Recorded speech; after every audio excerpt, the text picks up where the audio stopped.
yılında Birleşmiş Milletler Genel Kurulu tarafından ilan edilen özel bir gündür. Biz de kurum olarak suyun önemine vurgu yapan bir dizi etkinlikle bu özel günü kutladık. Öncelikle dünyada ve ülkemizde suyun önemini anlatan bir suyla yaşam belgeseli hazırladık. Ayrıca ortaokullar ve liseler arasında suyun değeri konulu afiş yarışması düzenledik ve dereceye giren öğrencilerimize ödüller verdik. Özellikle gençlerin suya verdikleri önem bizi çok mutlu etti. Susuzluğun dünya için nasıl bir felaket olacağı hususunda kimsenin herhangi bir kuşkusunun olmadığını düşünüyorum. Bilindiği üzere ülkemiz su zengini bir ülke değil. 2000 yılı verilerine göre kişi başı kullanılabilir yıllık su miktarı 1652 metreküp iken 2030 yılı için bu rakamın 1120 metreküpe düşeceği tahmin edilmektedir. Bu da konunun önemini ve yakın gelecekte nasıl bir tehlike ile karşı karşıya olduğumuzu göstermektedir. İSKİ olarak Meren'den Istrancalara kadar 5461 kilometre karelik bir alanda 22 adet içme suyu arıtma tesisi, 23 bin kilometre içme suyu hattı ile ortalama günde 3 milyon metreküp suyu temiz ve güvenilir bir şekilde İstanbulluların hizmetine sunmaktayız.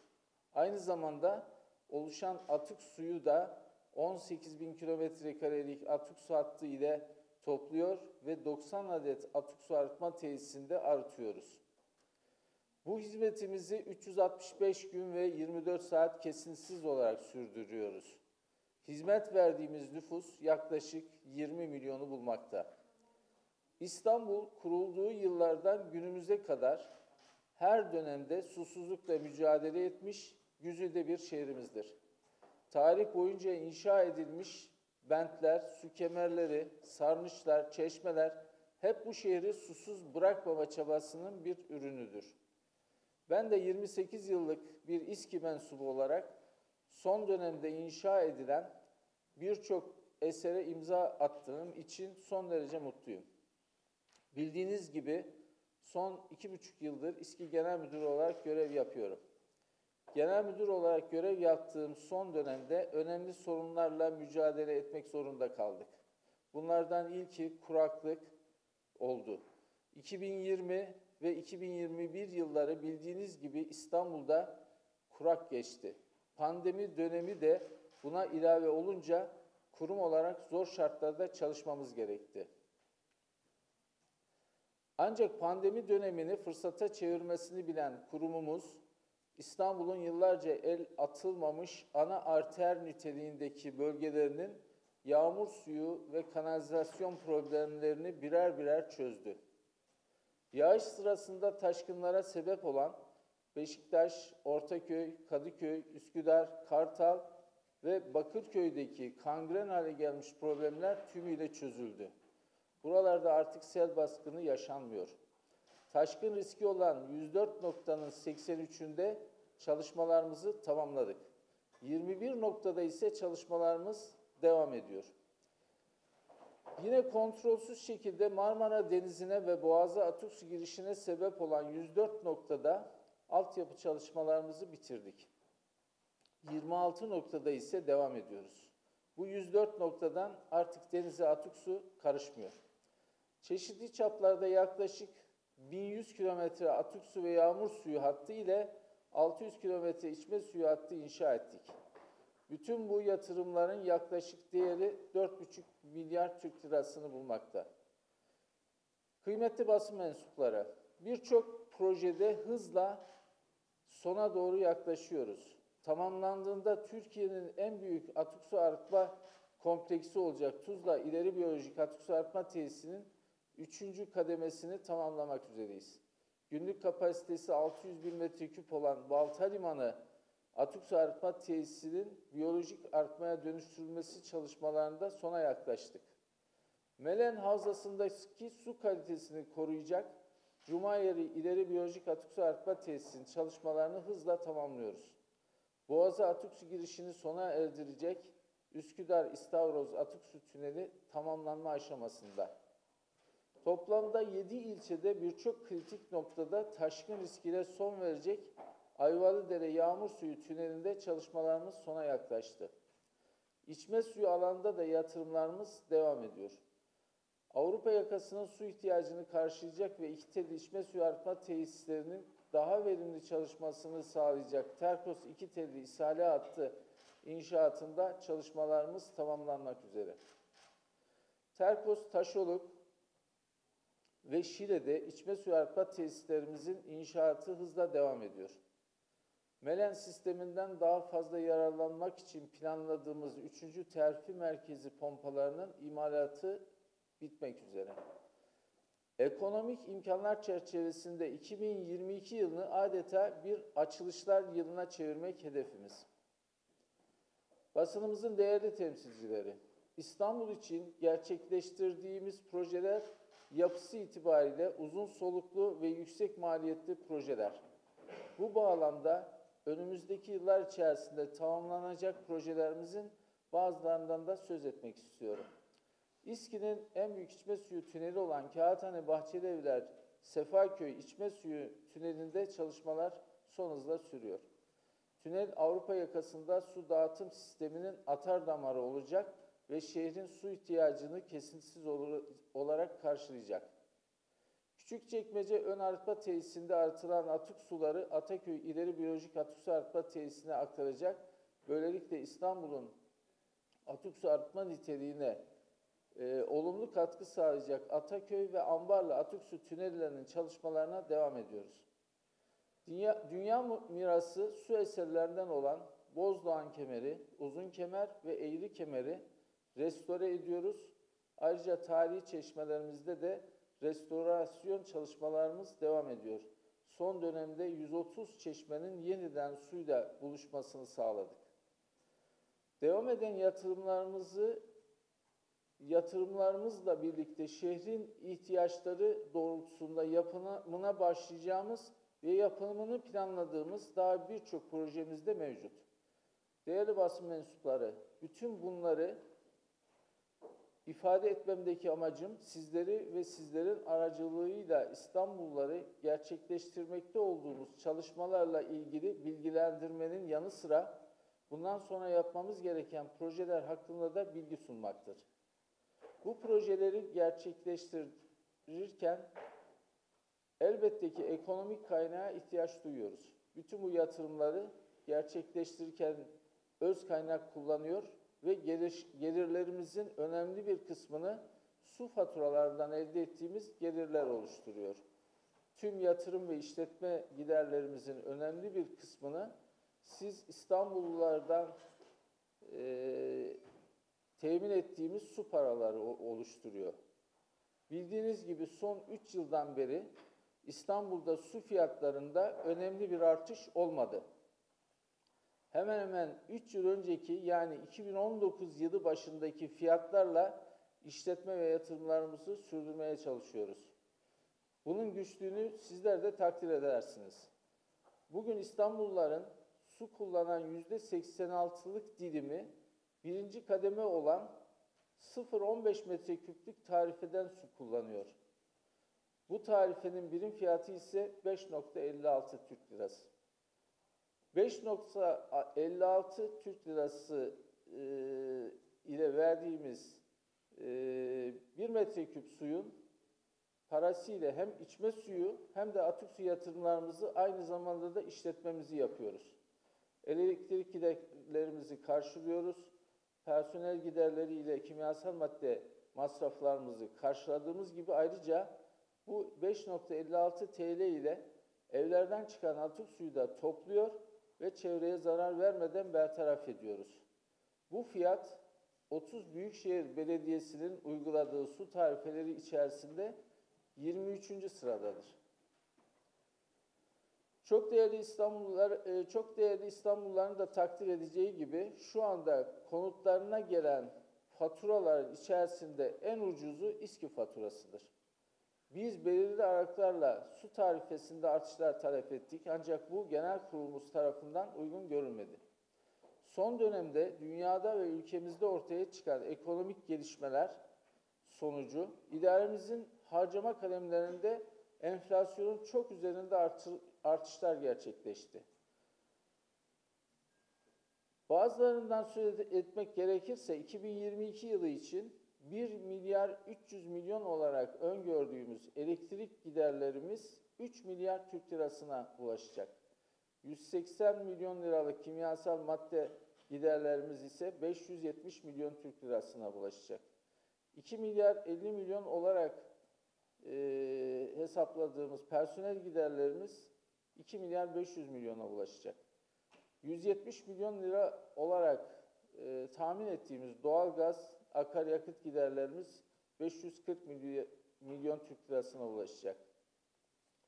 İçme suyu ve atık su yatırımlarımız ise 5 milyar liradan 6,7 milyar Türk lirasına yükselmiştir. Diğer giderlerle birlikte toplam 10 milyar 364 milyon lira olarak onaylanan 2022 yılı bütçemiz, maliyetlerde yaşanan son artışlar nedeniyle şimdiden 15 milyar liranın üzerine çıkmıştır. Kıymetli basın mensupları, tüm bu veriler ışığında üzülerek ifade etmek istiyoruz ki İstanbul'a bugün verdiğimiz hizmeti kesintisiz sürdürmek, devam eden yatırımlarımızı tamamlamak ve şehrin ihtiyaç duyduğu yeni projelere başlamak için su fiyatlarında bir düzenleme yapılması gerektiği tartışmasız bir gerçek olarak karşımızda durmaktadır. Elbette bizler de İstanbullulara ucuz su vermeye devam etmek istiyoruz. Ancak dünyanın ve ülkemizin içerisinde bulunduğu ekonomik şartlar su birim fiyatlarında artış yapmayı bir zorunluluk haline getirmektedir.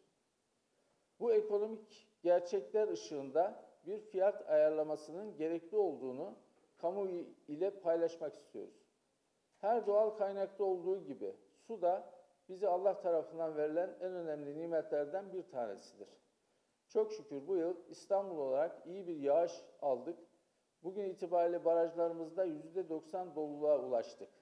Ve bu yaz için bir susuzluk problemi öngörmüyoruz. Ancak bu suyun kaynağından alınıp musluklara getirilinceye kadar önemli aşamalardan geçtiğini ve yüksek maliyetlere sebep olduğu gerçeğini göz ardı etmemek gerekir.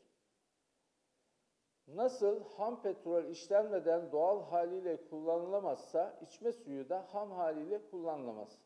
Öncelikle suyun biriktirilmesi için bir baraj ve pompa istasyonu gerekiyor. Daha sonra ana iletim hatları, bu hatların uzunluğu zaman zaman 200 kilometreyi bulmakta, çapı 3 metreyi bulmakta. Ayrıca içme suyu arıtma tesisleri, bu tesislerimiz için iletim hatları ve arıtılan suyun depolandığı depolar gerekiyor. Bunların hepsi bir maliyet. Daha sonra arıtılan sular şehir şebekesine verilmekte. Ayrıca konutlarda oluşan atık su kanalizasyon hatlarıyla toplanmakta, kolektörler ve tüneller vasıtasıyla atık su arıtma tesislerine iletilmektedir. Burada arıtıldıktan sonra da denize deşarj edilmektedir. Bütün bu aşamaların önemli yatırım ve işletme giderleri olduğu açıktır. Değerli basın mensupları, İstanbul'un altyapısını çok iyi biliyor ve daha yapmamız gereken işler olduğunu da kabul ediyoruz. Geçtiğimiz yaz yaşadığımız müsilaj sorunu bize hangi konularda öncelikli yatırımlar yapmamız gerektiğini bir kez daha gösterdi. Biz de İstanbul'un çevresini ve denizleriyle birlikte yaşanılabilir hale gelmesi için hangi yatırımlara öncelik verilmesi gerektiğini biliyoruz. Eğer bu fiyatlarla su satmaya devam edersek, bu işin sürdürülebilir olmadığını da İstanbulluların yakından bilmesini istiyoruz. İSKİ her ay yaklaşık 500 milyon lira civarında açık veriyor ve yatırımlarını istediği şekilde gerçekleştiremiyor. Bu durum ileride telafisi zor durumların ortaya çıkmasına neden olacak ve o durumda da alınacak önlemler fayda etmeyecektir. Bütün bu durumları göz önünde bulundurarak Aynı zamanda yönetim kurulu başkanımız olan Sayın İstanbul Büyükşehir Belediye Başkanı'ndan İSKİ Genel Kurulu'nu olağanüstü toplantıya çağırmasını ve su tarifesinin acil olarak görüşülmesini talep ettik. Şimdi yaşanan son ekonomik gelişmelerin İSKİ'ye olan etkilerini slaytlar üzerinde göstermek istiyorum.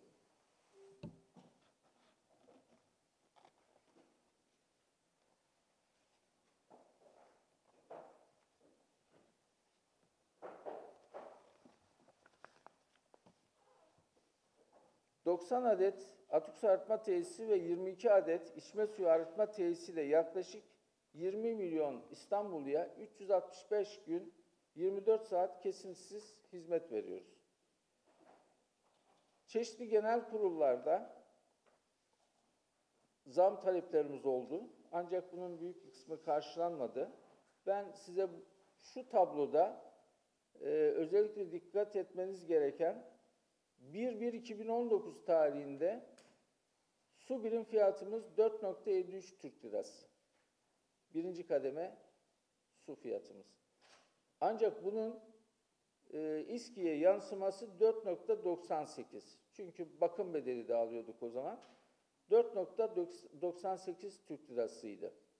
Bugün itibariyle yani Mart 2022 itibariyle bizim verdiğimiz birinci kademe su tarifemiz 5,56. Yani 58 kuruşluk bir fark var.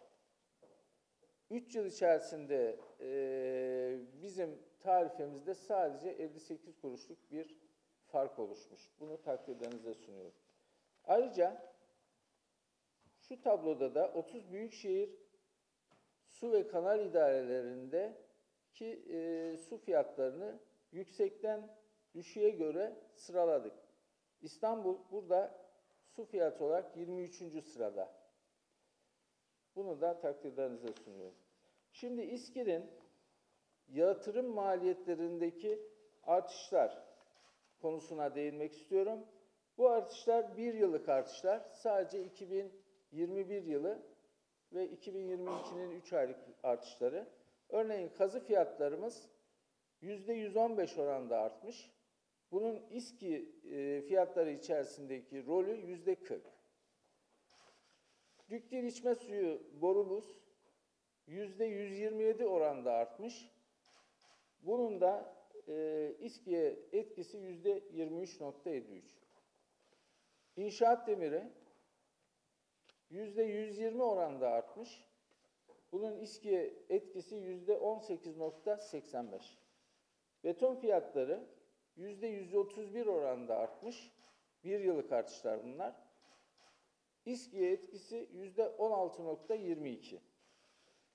Toplam yatırım giderlerinin İSKİ'ye etkisi %110. Bu 1 yıllık artış. Şimdi işletme giderlerine gelirsek, işletme maliyetlerindeki giderlerimiz de örneğin elektrik giderleri %239 oranında artmış 1 yılda. Bunun İSKİ'ye etkisi %71, 71,45. Personel giderleri %45 oranında artmış. İSKİ'ye etkisi %12,03. Doğalgaz giderleri %458 oranında artmış. İSKİ'ye etkisi %20,52. Motorun fiyatları %241 zamlanmış. Bunun İSKİ'ye etkisi %10,77. Toplam işletme giderlerinin İSKİ'ye etkisi %203. Her iki yatırım ve işletme giderlerinin bileşkesi İSKİ'ye etkisi %173. Bu şartlarda bizim bir fiyat ayarlaması yapma zorunluluğumuz var. Bunu İstanbul halkının takdirlerine sunuyorum. Teşekkür ederim.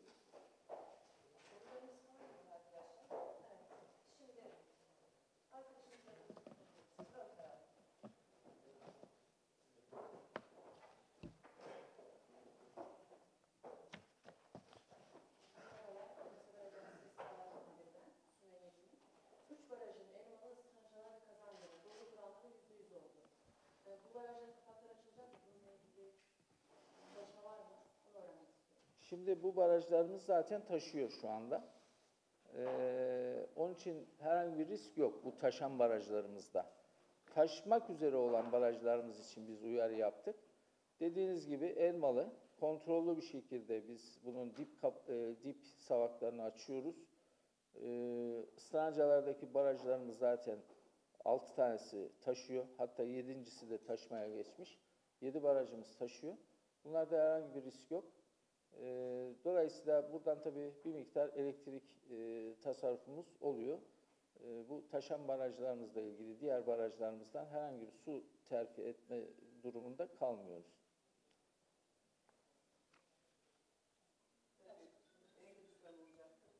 Buyurun. İstediğiniz oranda su zammı uygulanmazsa İstanbul'da evlerde musluklardan su atmama gibi bir durum olur mu? Böyle bir krize karşı karşıya kalır mıyız? Evet, güzel bir soru. Tabii ki biz bu duruma İstanbul'un düşmesini hiçbir zaman arzu etmeyiz. Buna müsaade de etmeyiz. İşletmeler bizim için öncelikli. Yani suyun musluklardan akıtılması öncelikli. Ancak ne olur? İstanbul'un ihtiyacı olan yatırımlar gecikir. Biz yatırımları programlayarak, öteleyerek bu açığı kapatırız. Ancak yatırımların ötelenmesinin de ileride gene İstanbul halkına bazı faturalar olacaktır. Ne gibi bunları söyleyebilir misiniz? Tabii işte mesela müsilaj, örnek verdiğimiz müsilaj ya da yapmayı planladığımız da henüz inşaat aşamasında olan yatırımlarımız var. Örneğin Kağıthane Tüneli, örneğin iki telli iletim hattı ya da arıtma tesisleri, Yenikapı arıtma tesisleri. Bunların inşaatları gecikecektir. Zam oranıyla alakalı var mı? Yayına geçiliyor. Zam oranıyla alakalı peki var mı? Şimdi zam oranı ile ilgili çalışmalarımız devam ediyor. Arkadaşlar çalışıyorlar. Bunu tabii biz genel kurulumuza sunacağız. Genel kurulumuz buradaki oranları takdir edecek ve uygun olan bir zammı İnşallah bizim de arzu ettiğimiz bir zammı vereceklerdir diye düşünüyoruz. Sizin arzu ettiğiniz zam ne? Yani ben rakamları az önce gösterdim. Buradan bir şey çıkartabilirsiniz herhalde. Ama gene de İstanbul halkını en az rahatsız edecek bir zam oranı arzu ediyoruz.